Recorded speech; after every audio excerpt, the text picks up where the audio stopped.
And here we are on Expansion Cast with Adele Marie, who is a proponent for plant medicine. And I don't know how much I can say about what you do, but welcome to Expansion Cast. Yeah, thank you for inviting me, Roger. Yeah. Mhm. Um, I've been traditionally trained with Iboga, which is a plant medicine from Gabon, Africa, and it's truly my passion. Um, all sorts of plant medicines, but this one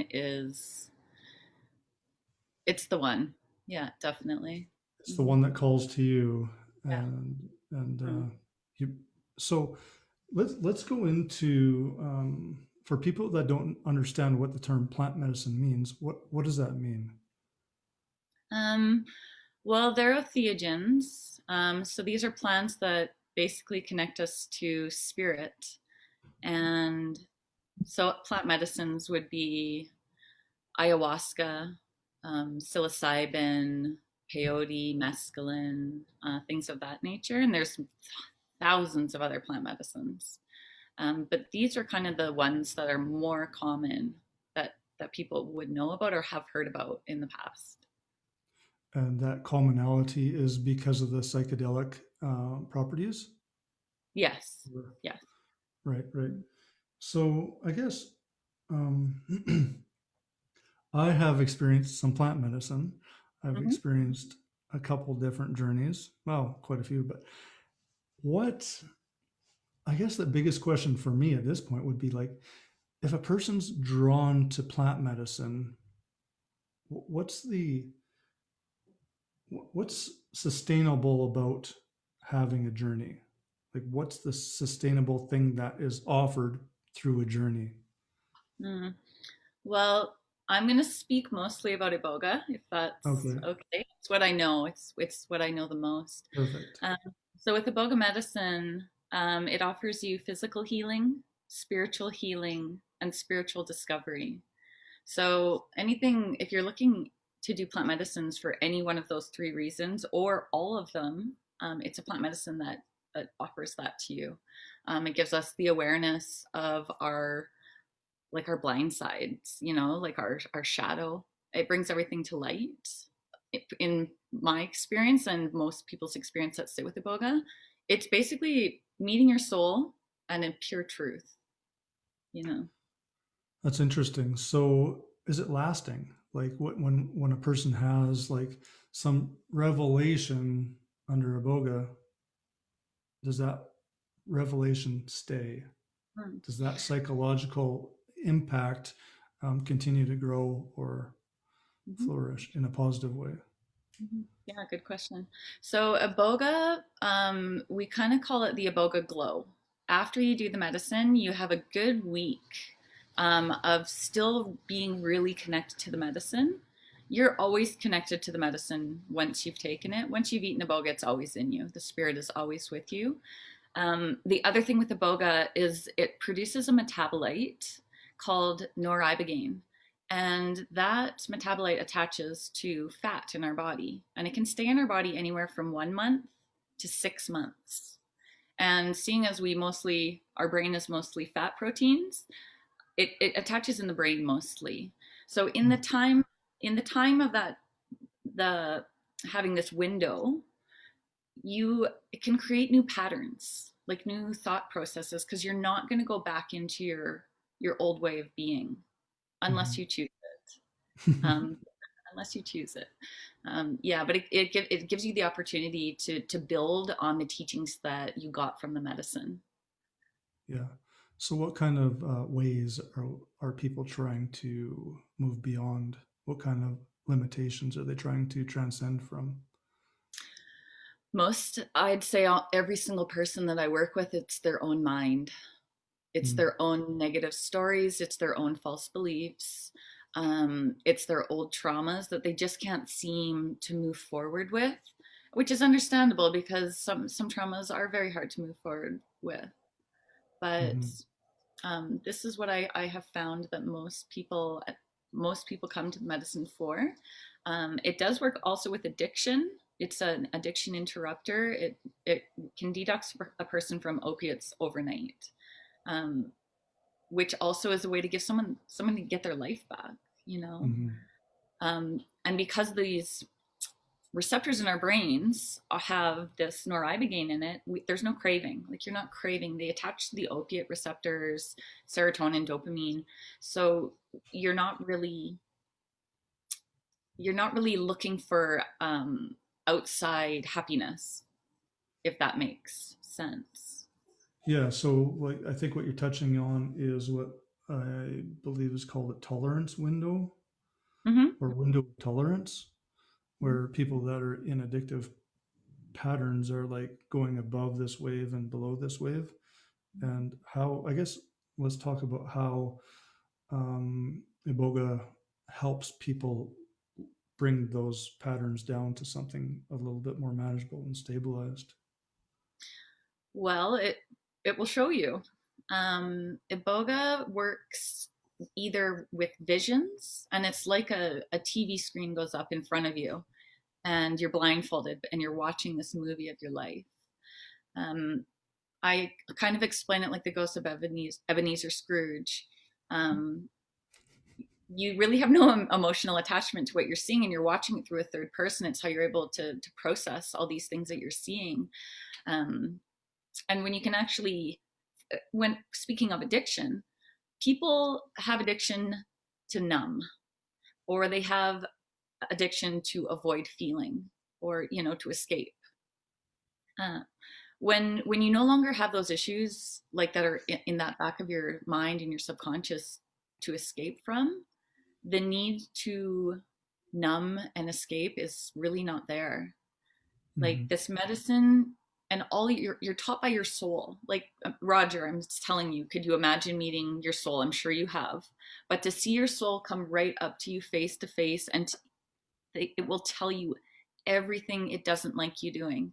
It'll tell you everything it does like you doing.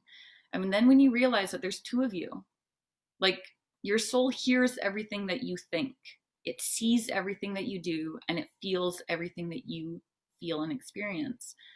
And looking back at what the way my life used to be, if I could imagine a small child, like imagine my soul as my first child, would I want my child to hear what I was thinking, or see what I was doing, or feel like the things I was doing to my body? The answer is a hard no. Like absolutely not. So having the like now you are so aware that there's two of you. You're not going to do that damage. Like I find very few people go back into their old patterns. Mm-hmm. So it feels like it creates kind of an awareness of a duality. Um, so in the who is this person here, Mm-hmm. apart from that soul? Like who is this? Is this just an identity, or how do you describe the two different pieces that you're looking at? Well, I think they're the same. Like personally, I don't see one as being different as the from the other. Our soul is our purest, truest self, Mm. and this meat suit, the mind, um, this is going against the soul when you are in negative behavior, negative thoughts, negative anything. Mm-hmm. Um, I find, and even today, I find I have an incredibly clear mind. My mind, from doing the medicine recently, like it cleans that all that clutter out. Mm-hmm. So there's no time to be going down a separate path of your purest true self. Mm-hmm. So it seems like what you're saying is plant medicine is creating freedom. It's like Yeah, it's dropping the struggle. yeah, And yeah. does the struggle come back? Is there a fight to stop it from coming back, like after a month or 2 months? Or Well, that all depends on the person. mm-hmm. And like I did say earlier, it's our thoughts. Mm-hmm. So the biggest part of what I do is I help people by showing them. And Iboga will show you your mind. It'll show you how your mind works. It's the first ceremony we do is a detox. And it's not just for substances, it's a detox of your mind. It's a detox of your thoughts, your false beliefs. When people have to listen to probably 40 years of all of this shit that's been going through their mind, it's like some people get it right away and they're just like, okay, I'm done. Other people, 12, 20, 48 hours. It's their choice when they surrender and be like, I'm finished with this. I am dropping it. So, I like the word oh, surrender. yeah, surrender's a huge part of this medicine. It's a huge part. And the way that I teach surrender is that it's the art of non resistance. You know, it's accepting things as they are, not what you want them to be. And as soon as we accept things the way that they are, like we are surrendering, really. But yeah, for people who have very strong minds or people who don't want to listen to their soul, you know, they go right back into their old pattern. And these are people that once I work with you, I you can reach out to me anytime. Mhm. We can do counseling, integration anytime, and it's always going back into the same, you know, are you in right now, are you present? First of all, a lot of the mind problems come from being in the past and the future. And then also it's what are the tone of your thoughts? Are they Mhm. positive thoughts? Are they negative thoughts? And when we have to realize our mind is a tool. We are not our mind. It is simply a tool and we operate it.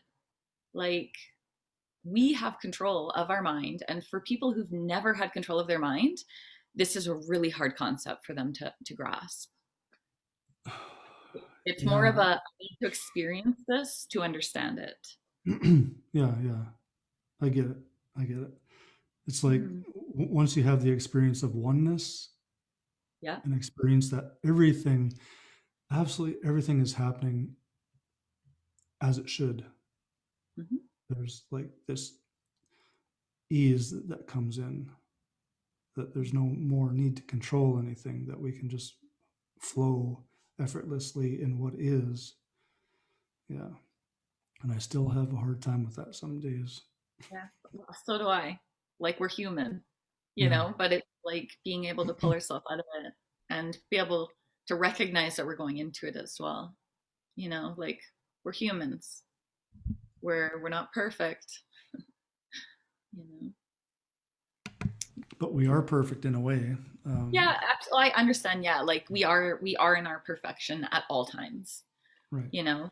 Yeah, yeah, I do have a big belief in that. Because even when I look back in my life and I've had addiction, I've been addicted to everything. I've been to rehab. I've had significant trauma. And when I go back and I look at myself when I was like at my worst, even then I was still doing the best that I could, which was being in my perfection. You know, with the tools that I had, I was doing the best that I could. But now I have different tools. Mm. So now I can behave differently, you know. Yes, I know. So I want to go into the energetic part of this whole thing. Um, I'll tell you, like I haven't done this. I haven't done Iboga. Um, I've done some other like DMT, ayahuasca, mushrooms, a few things like that. I think my biggest experience was actually on just in tantra though. It was actually moving energy and focusing the mind and different things.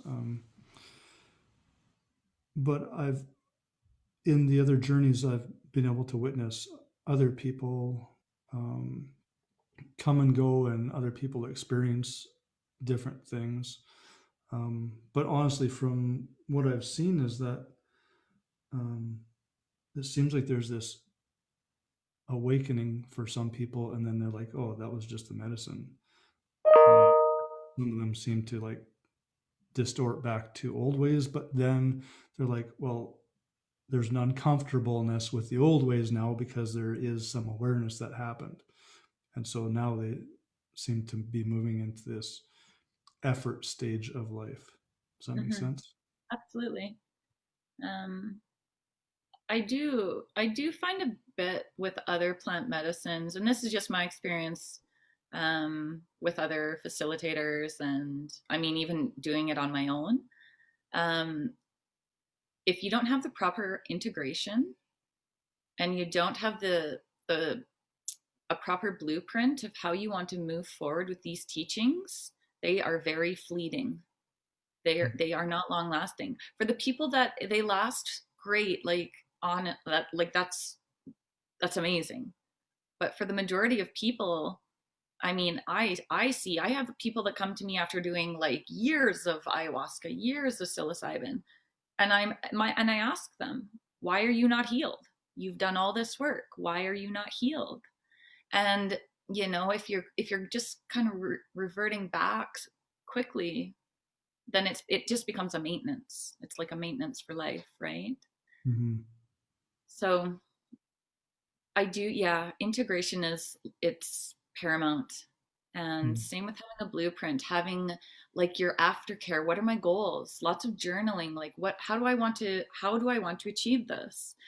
Like with the psycho spiritual ceremony, which is the second ceremony in a retreat with Iboga, this is where the magic happens. This is where um, you meet your soul, you merge with your soul, you get to ask questions, and I have you prepare these questions ahead of time.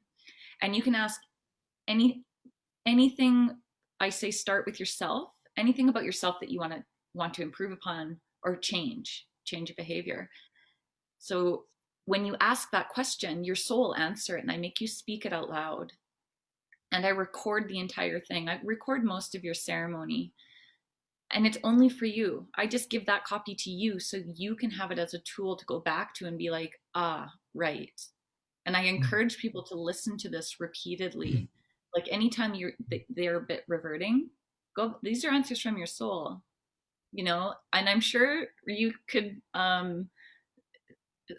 maybe agree with or see where I'm coming from with this, but all of the answers are within us.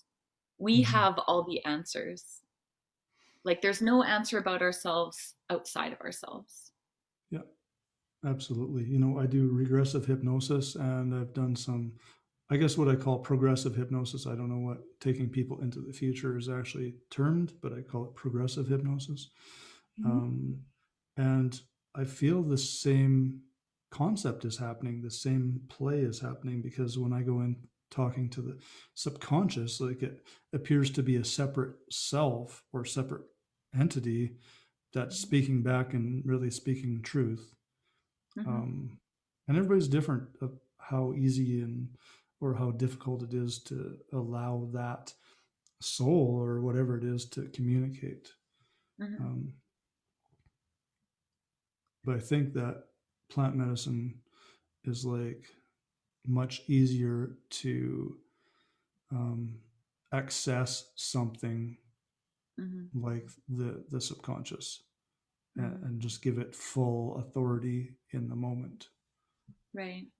And it's like it's effortless on the participant's part because whether they're prepared to go into it or not, the medicine will take you. Um, but I will say this, the medicine will never give you anything you can't handle.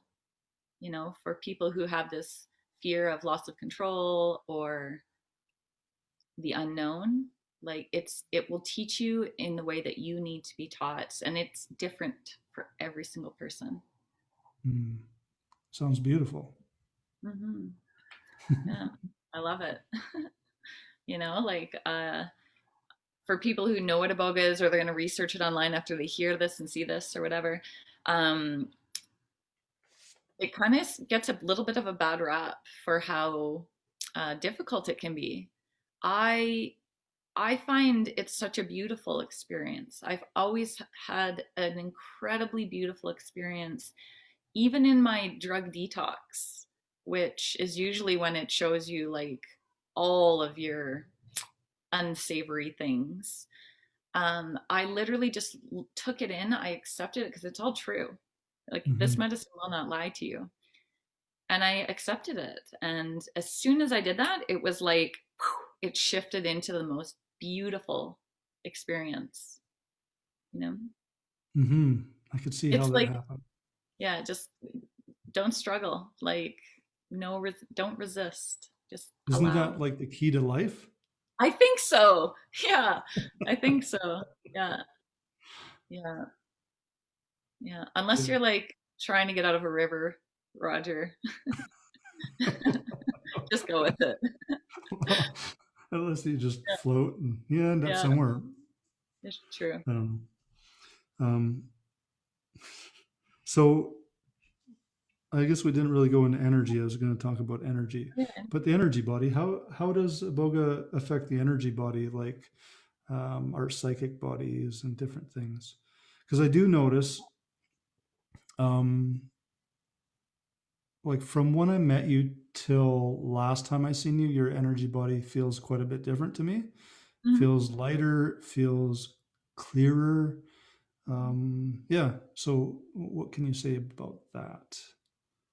Well, I mean, and you kind of said it yourself. Like it does it clears out all the gunk. It clears out what doesn't belong. Um, you spoke about intuition. After doing most psychedelics, like plant medicines, people will find that their intuition is heightened. Some people extremely heightened.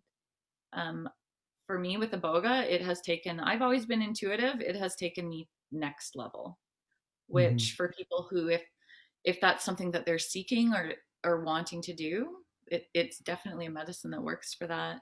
And all intuition is, it's listening to your, whatever you want to call it, higher power, like source, God. We say soul in the Bwiti tradition, but it's a direct transmission from your soul, and your soul knows everything. It knows everything about everyone. It knows everything about you, like, and it tells you. It's always talking. We just have Hmm. to quiet the mind so that we can hear it. What's You your know, and saying right now? mine, um, I still have a very clear mind right now. Like it's just very peaceful. I did want to touch on the, so for people who are like, well, how do I open my third eye? How do I do this? How, right? It's taught in the Bwiti tradition that until our five senses are in alignment, until we are in the present and in fully aligned, grounded, our third eye, our intuition typically doesn't fully open. So if you want to practice intuition, ground yourself, you know, get in touch with all of your senses. And once you're in a more frequent pattern of being that way, then you will stay open. You know, you'll constantly be getting messages through Hmm. synchronicities, or I know I almost always know the person that messages me before I look at my phone. So I Hmm. hear my text message and I'm like, oh, this is so and so, and it almost always is. I'm And sure do you people. and do you Okay. feel the intention behind it? Just not anything other than just listening to my inner wisdom. Like a lot of my struggle with my intuition in my past is I doubt it. Or, I'd have like, oh, I should bring these boots with me today. And then I'm like, nah, I don't need them. I don't bring them. And then it snows and I wish I had my boots. These are the things that I mean. Like, it's just tiny little things. Hmm. But those And tiny I, little things can grow into huge, enormous oh, things. totally. Yeah, absolutely. You know, like not maybe going, there's a meeting or something and you don't want to go, but then you go and you end up meeting someone who, you know, ends up transforming your life in some way. Yeah, yeah, yeah, yeah, Mm. yeah. Listening to that depth, um, and so Boga helps us clear out all the junk so we can listen to that. But yet we still have work to do to keep our chakras Mhm. flowing, awake, grounded. Let's talk about grounded. Mhm. because over the course of my work, I found that everybody needs. I don't know about everybody, but it feels like people with different signs or different types of energies need to ground differently. So, Mhm. like an air sign might not need to ground to the earth totally, but that person needs to work through maybe some resistance and limitation to how they are in their air sign so that they can ground to that um, center while they're basically in air. Mhm. And that's the most powerful grounding they could do. Where me, I'm an earth sign. For me to ground would be like earthy kind of things, Mhm. ground into that presence. Somebody who's fiery, they might be wild and fiery, and for them to find their center and to be grounded might be to accept that nature and to ground into that nature instead of fighting it and you know seeing what the judgment is from outside, because fiery people are usually um, quite active, Mhm. and yeah, and people can get kind of pushed back by the fire. Yeah. Like, well, and I mean, I'm a Cancer, so I baths, water. I'm very big on like water grounding. Mm-hmm. Um, it's actually a tool that I use. I find also breath work, anything that brings you to the present moment, because when you're present, you're grounded. You know, when we're not, you're, and also clear mind. It's important to have a clear mind to actually be centered or grounded. Um, I have like grounding sheets, like there's all these different tools, right? Like plants. My house is full of plants. I love having my hands in soil. So whatever tool I think works for a person, I say go for it. Like painting, art, music, because you can't do that if you are not present, like, or you're not doing it very well. So, in my experience, um, but yeah. I feel you are very accurate in your presumption. So, cancer, that's interesting. So, last time it's interesting that you tell me you're cancer, because last time I seen you, I was like, I give you a hug and I felt like I missed you. I was like, Mm, what is this aspect of Adele that I miss so much? And maybe I wonder if that's it, because mm, cancer, like it feels like that energy calms me. mm. I don't know. Yeah. Well, thank you. That was lovely to Well, hear. Yeah, yeah. so where are we going now? What's happening over in the entire world with these plant medicines? Mm. So, yeah, there's some incredible things happening. There's a place in Calgary that has started facilitating, I believe it was the first Albertan to do a death anxiety psilocybin treatment with Syntac. And it's incredible that we're now starting to push towards exemption for psychedelic treatments, because the research has shown that it's helping with things like depression, anxiety, PTSD. And when you can work with someone and do a treatment and put them in a treatment plan, say like 1 month to 6 months, have them come back, follow their progress, counsel them, and people tend to recover a lot better than to just put them on a prescription and just be like, go on your own, you know, reach out to Alberta Mental Health if you need it, which is still a beautiful tool for those that need it. But I do find the traditional healings, like going back to healing our bodies with plants, it's showing that it's working, like you cannot deny the people that have done this medicine and have seen the improvements, Mm-hmm. you know, and being So like, oh, go ahead. I think you should go ahead because I'm Oh, going completely off to the right side here. And I also think it like gives people um a bit of, when I say control, it's like they're kind of taking their power back and doing something so transformational.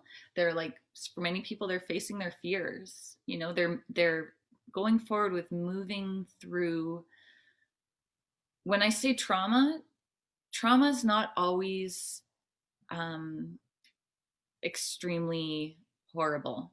What's traumatic for one person is not traumatic for another person. You know, someone getting denied a hug as a child can be traumatic, and that can affect them for the rest of their life.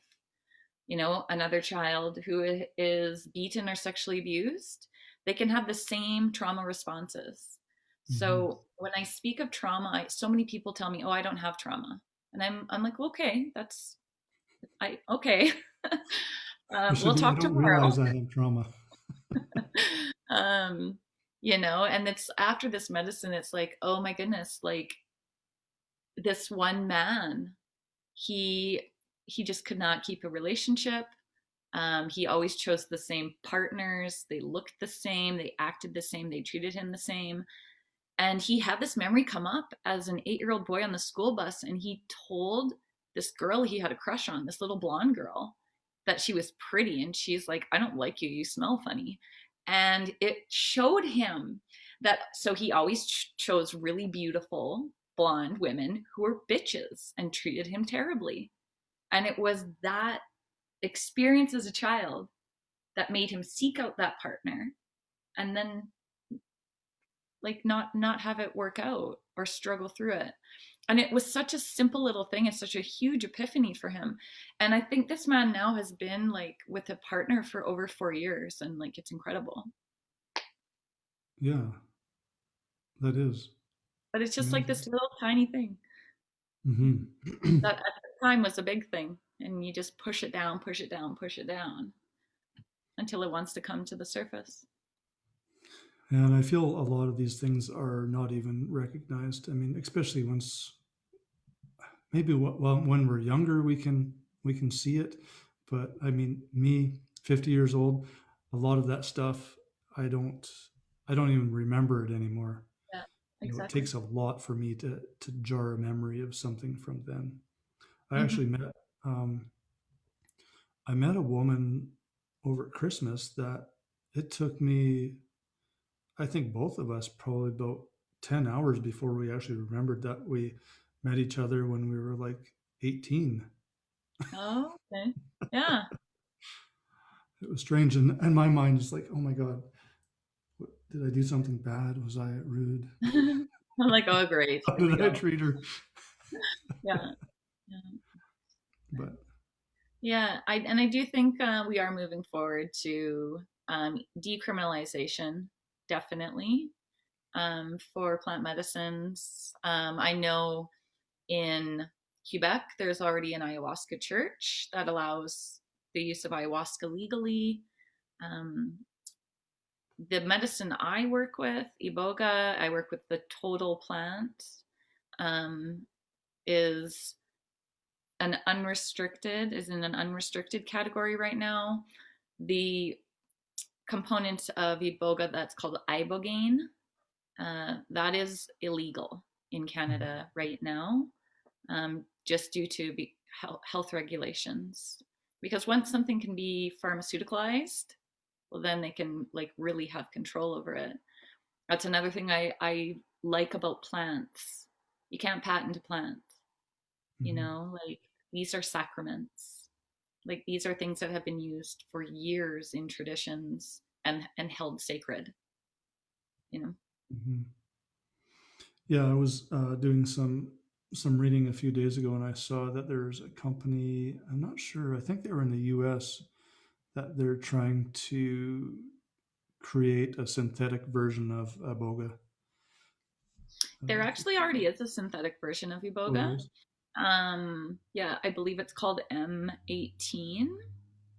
But yeah, for people that are wanting like major drug detoxes, because we are in an opiate um, crisis, like Mhm. all over the world, all over North America, especially here.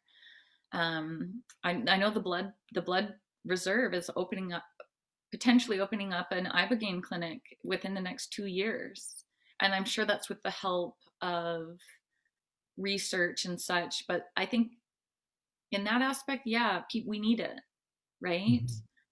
I do think a follow up with the actual plant to commune with spirit is very important, because once we synthesize something, the spirit has been removed, right? Hmm. Yeah, I feel the same. Yeah, Mm-hmm. there's no. It's like there's a depth to the medicine that disappears, and it just becomes this plastic substitute. If that Mm-hmm. makes sense. Absolutely. Yeah, absolutely. And I've never done ibogaine, so I can't even speak from the experience of what it is or what it's like. I do know it's very effective in with detoxing, but there's also a way to do that with the natural plant as well. And for myself and my experience, if had I not gotten these lessons from my soul, gotten these teachings, I probably, well, there's no probably, I know that I would have gone right back to using. And I also know that I probably wouldn't be here today. Hmm. Like, so my soul is my best friend. Hmm. I got to keep that relationship like perfect in its own way. Hmm. Like, So when you help somebody and that brings them back from that edge, that space where you have been, how does mm-hmm. that make you feel?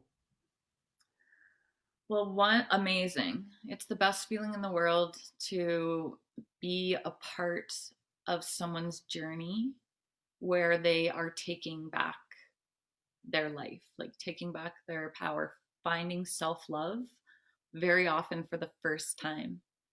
Hmm. I was 34 years old when I felt true love for the first time.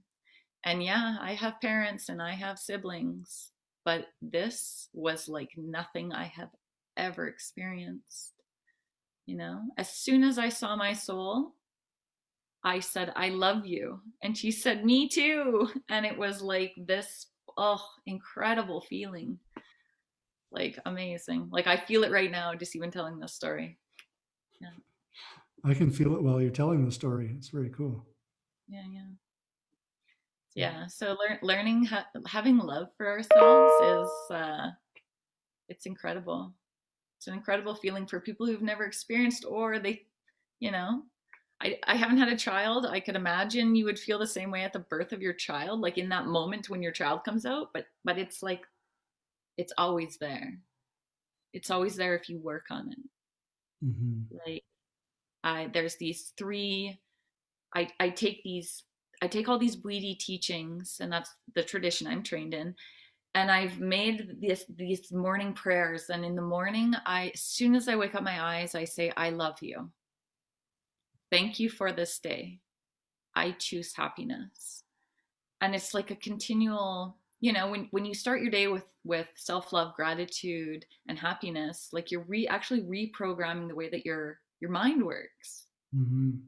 So I I like those statements. I would like to see, like, if I was in a partnership, it would be really nice to say that to my partner. And as I'm saying that to my partner and looking into her eyes, I would be like actually talking to myself in a yeah, way. totally. Very cool. Yeah. Yeah. Hmm. So, is there anything else? Let's clarify for a moment about your offerings and the legalities, et cetera, with what you do.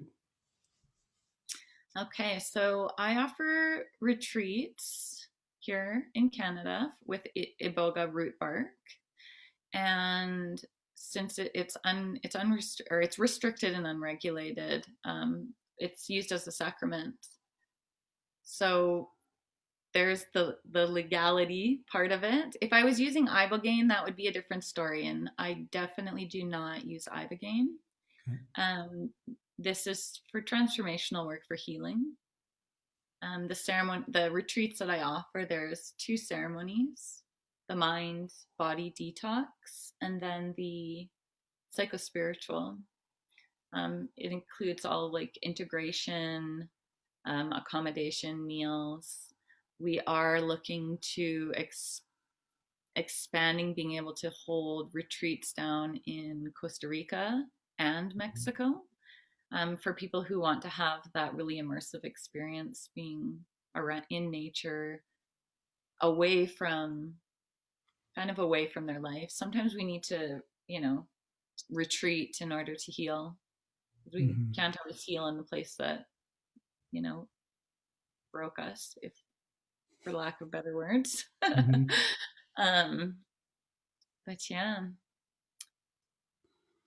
that's I am a full-time university student as well, so that's going to shift a little bit of how much work I'll be doing this semester. But seeing as it's on all online now, which thank you, COVID, um, it does offer me to have a much more flexible schedule. You know, I can anywhere I have Wi-Fi, I can be in school. So, Sweet. That's awesome. mhm. Mm. Well, it's been awesome talking to you, educational, and I always enjoy your energy.